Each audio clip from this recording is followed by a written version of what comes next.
kebanjiran, sampai ke wali kota juga kebanjiran. Kan gitu. Iya.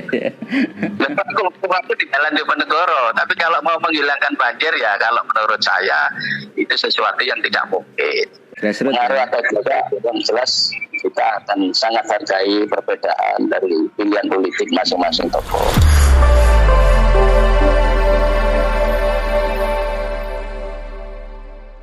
Ya, assalamualaikum. Halo. Pak Amin. Ya. Ngapunten Pak Amin, ini lagi live Jandoman saya Pak Amin. Oh iya. Pak Amin, ini kan sudah memasuki masa kampanye ya di Pilwali Kota Pasuruan. Nah, paling tidak Pak Amin juga sebagai ketua tim pemenangan paslon Teno Hasim bisa sedikit memberikan gambaran lah bagi teman-teman di pasangan nomor 2, bagaimana hari ini, kemudian apa yang ingin ditawarkan dan sebagainya kepada masyarakat kita, terutama cita-cita yang ingin dibagikan kepada warga Kota Pasuruan. Karena tidak sudah melangkah seperti apa ini, karena dinamikanya cukup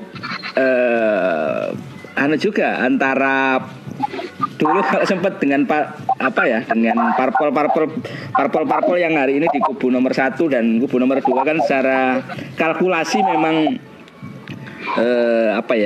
secara perolehan suara dan sebagainya. Nah Pak Amin, gimana Pak Amin yang sudah dilakukan oleh teman-teman di paslon nomor urut 2 Pak Amin? Ya, kami tetap mengikuti ketentuan yang sudah diatur oleh KPU ya. Jadi dengan sistem zonasi yang ada kita ikuti. Adapun pola kampanye kita harus beradaptasi dengan pola baru. Ya, pola baru. Hal-hal yang seperti ini menurut saya ini sesuatu yang harus diikuti oleh semua pihak agar suasana pilkada ini tidak menimbulkan dampak negatif, terutama menyangkut kluster COVID-19 pada pilkada. Karena itu tracingnya pemerintah kan di situ. Ya. Dan semua pihak harus mengikuti. Yang kedua, berkaitan dengan pola kampanye, ya kita menyesuaikan situasi. Kalau harus mengumpulkan orang, ya kita harus kumpulkan. Kalau harus menyapa, ya harus kita sapa. Kita belum masuk pada hal-hal yang bersifat substansi pada tataran komunikasi politik. Karena ini masih warming up. Warming up, bener. Bahasa saya warming up untuk kampanye. Karena masyarakat ini biar nggak kaget kan gitu aja. Karena biasanya kampanye itu penuh euforia, penuh dengan arah-arahan. Ini kita diatur sebelum kampanye harus mengajukan pemberitahuan, titik lokasi, titik kegiatan harus di steril dan seterusnya. Itu semua merupakan konsekuensi dari pilihan pemerintah untuk melanjutkan tahapan pilkada tanggal 2 Desember.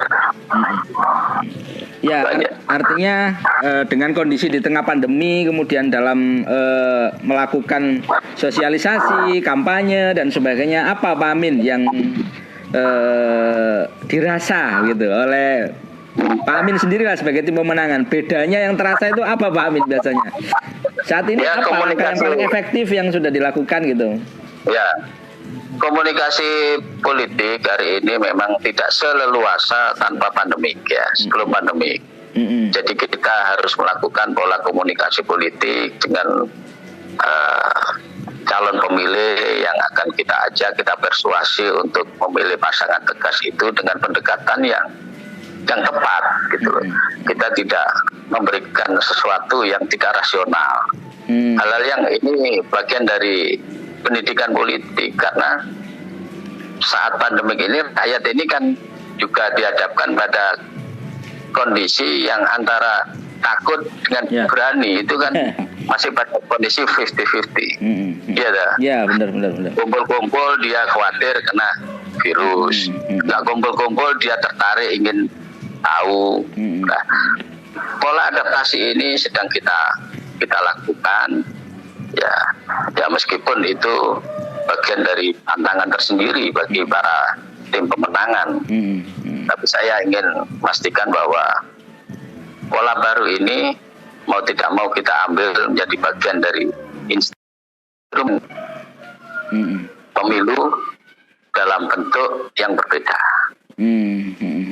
Pak Amin, secara otomatis dengan kondisi yang keterbatasan dan sebagainya, ada ruang baru yang sekarang sudah mulai dimasuki, Pak Amin. Artinya ruang-ruang media, baik media sosial maupun yang berkaitan dengan digitalisasi, kemudian muncul secara mudah dalam proses meskipun kita tidak menengarai, ada juga black campaign apa yang sifatnya isu, kemudian saling digodok dan sebagainya, di-sharekan dan sebagainya. Ngantisipasi ini kayak apa, Pak Min? Apa sudah muncul kayak kemarin tiba-tiba kasus ijazah war begitu dan sebagainya? Gimana Pak Amin ini teman-teman di nomor 2 ini agar tidak ketinggalan dengan kalau menyangkut isu, selama isu itu tidak substansi dan tidak faktual, kami tidak perlu merespon. Karena bagaimanapun juga itu akan menimbulkan kegaduhan yang tidak memiliki nilai produktivitas pendidikan pada masyarakat. Makanya kita ketika ditanya dengan masalah pendidikan, ya kami jelaskan, kami siap ketika ada pihak yang melaporkan tentang dugaan pemalsuan gelar atau apa, kami menunggu. Tapi jalur itu kan tidak pernah ada. Ya, tidak muncul. Maka panggung itu saya maknai menurut saya sah-sah saja karena ini nuansanya politik kan gitu. Ya. Tapi yang paling penting hari ini adalah pasangan tegas fokus pada target-target pemenangan dalam basis-basis yang sudah kita petakan. Kami membuka strategi tentu tidak mungkin, tapi hanya kami akan menyampaikan secara general aja. Benar. Nah, program ditanya program apa yang ditawarkan, ya tegas dengan tim sudah melakukan evaluasi bahwa pemilu kada ini memang pada akhirnya mengawali sebuah tahun. Di mana pandemi itu tahun 2021 itu menjadi adalah tahun awal pemerintah harus berkonsentrasi pada recovery sosial, recovery ekonomi, recovery kesehatan masyarakat, dan bagaimana bisa membangkitkan kembali kepercayaan masyarakat itu ikut berkontribusi membangun. Walaupun substansi apa saja yang dibangun, ya tentu di situ akan kami sesuaikan. Kalau bicara yang sudah diungkapkan akan menghilangkan banjir di Pasuruan selama 5 tahun, boleh saja kan, itu tawaran kan. Iya. Tapi saya ini orang mulai lahir kebanjiran, sampai jadi wali kota juga kebanjiran. Kan gitu. Iya. Waktu di Jalan Diponegoro, tapi kalau mau menghilangkan banjir, ya kalau menurut saya itu sesuatu yang tidak mungkin. Gitu. Karena letak kota Pasuruan ini tepi pantai, tapi kalau mengurangi banjir itu mungkin. Ini kan beda substansi. Makanya awal saya jadi wali kota dulu tahun 2001. Waktu pulang kampung itu tanya, alhamdulillah jadi wali kota nanti banjirnya sudah nggak ada. Langsung saya jawab, nggak mungkin bisa menghilangkan banjir. Tapi kalau mengurangi banjir ya dengan normalisasi sungai, rengsengan, tanggul. Tapi menghilangkan nggak mungkin. Apalagi sungai ini bukan kewenangannya pemerintah Kota Pasuruan, poinnya di situ. Oh ya. Ini adalah kewenangan pemerintah provinsi karena sudah lintas wilayah. Pak Amin, seringkali nih Pak Amin, mungkin seringkali menjadi bagian dari pertanyaan masyarakat. Satu memang kaitannya dengan program. Kalau di nomor 1 sudah munculkan nanti konsepnya secara Kota Madinah dan sebagainya. Nomor 2 saya pikir belum muncul lah kaitannya dengan itu. Apakah ada kemungkinan tim ses akan memunculkan program yang dikemas dalam satu model, atau menjawab beberapa pertanyaan? Katanya nomor 2 ini kan sudah pernah memimpin dan sebagainya, hampir 2 tahun tidak ada yang muncul secara prestasi dan sebagainya. Gimana Pak Amin menjawab beberapa pertanyaan? Jadi begini, jadi konstruksi berpikirnya harus dimulai dari starting point ketika visi misi calon kepala daerah itu dibangun. Ya. Incumbent hari ini Pak Teni adalah PLT sampai dilantik jadi wali kota itu adalah meneruskan visi misi dari masa pemerintahan yang sebelumnya.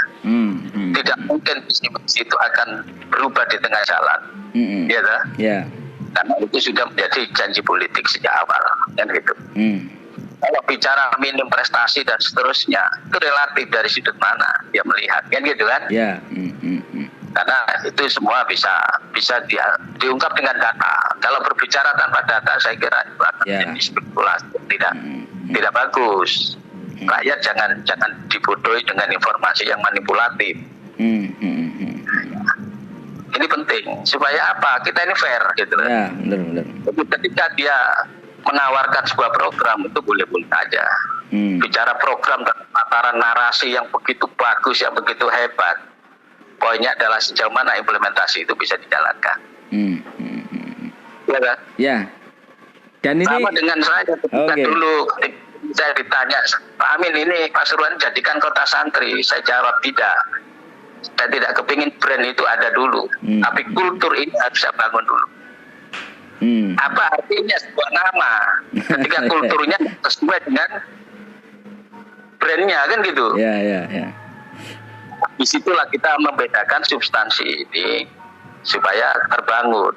Jadi kalau kulturnya kota satria, kalau mau jujur seperti di negara-negara yang saya tahu, ya tunjukkan itu. Tapi kalau itu hanya simbolisasi yang belum bisa diimplementasikan dalam tata kehidupan bermasyarakat, ya mari kita mulai dari kulturnya.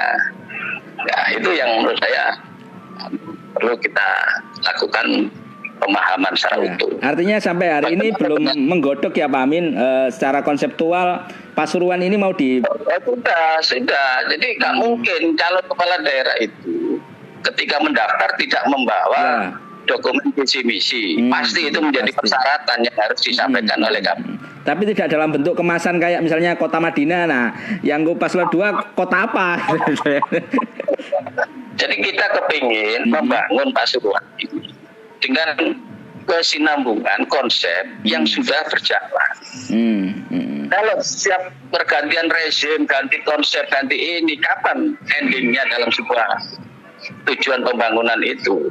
Nah, inilah yang menurut saya harus ada pemahaman. Jadi kalau ganti rezim terus misalnya ganti nama, ganti ini, endingnya sasarannya hanya 3 sektor: sektor ekonomi, sektor sosial, kesehatan, infrastruktur, kan itu aja. Poinnya kan di situ. Nah, urusan captionnya, brandnya apa?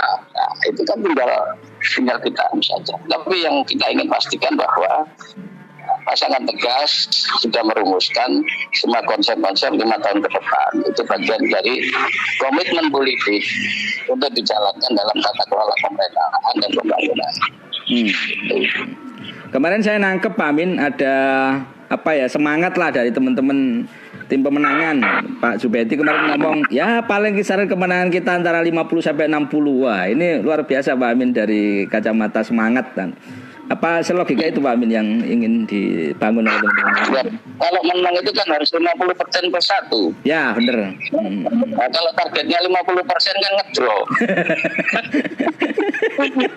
Iya. Enggak mungkin. Kita harus pasang target. Kalau targetnya menang harus 56 plus. Iya.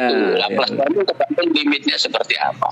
Tapi kita realistis lah bahwa dalam kontestasi pilkada itu proses demokrasi ini terus berjalan secara baik. Masyarakat bukan pendidikan politik yang benar, kan gitu. Kalau urusan dunia maya, medsos itu komen macam-macam, ya kita hargai lah, bagian dari demokrasi. Dunia maya. Bagian dari demokrasi. Nah, Pak Amin, di kubu Paslon 2 juga banyak tokoh yang katanya misalnya pasangan jenengan dulu Pak Pujo, kemudian pindah haluan ikut juga di dan sebagainya, beberapa tokoh yang lain. Dan Paslon 2 ya saya melihat Pak Amin, ada Pak Jamil atau beberapa tokoh parpol yang lain. Nah, dari keberadaan ini pengaruh enggak Pak Amin dalam proses seperti apa nanti mengkondisikan seperti ini? Tergantung bagaimana masyarakat melihat situasi itu. Pengaruh atau tidak, yang jelas kita akan sangat hargai perbedaan dari pilihan politik masing-masing tokoh. Itu penting. Kita tidak bisa memaksakan dia harus di sini, harus di sana. Karena mereka juga sudah menjadi pelaku politik. Ya. Tapi yang jelas kita berbeda bukan berarti bermusuhan. Kita berbeda bagian dari demokrasi yang harus kita jaga kualitasnya, kan gitu aja. Lebih banyak belusuan kayaknya Pak Amin ini teman-teman di Paslon 2 ini. Ya pokoknya urusan belusuan dan tidak itu bagian dari permainan. Gitu. Jadi politik ini kalau syarat dengan kebohongan saya tidak setuju. Tapi politik itu syarat dengan permainan itu memang saya katakan ya. Politik setara dengan permainan gitu ya berarti ya? Iya. Ya siap. Syarat dengan permainan, jadi tergantung kecerdikan kita bagaimana memainkan situasi gitu aja. Siap Pak Amin, terima kasih. Ya. Terlalu panjang nanti Pak Amin dapat porsi banyak ini berarti sini.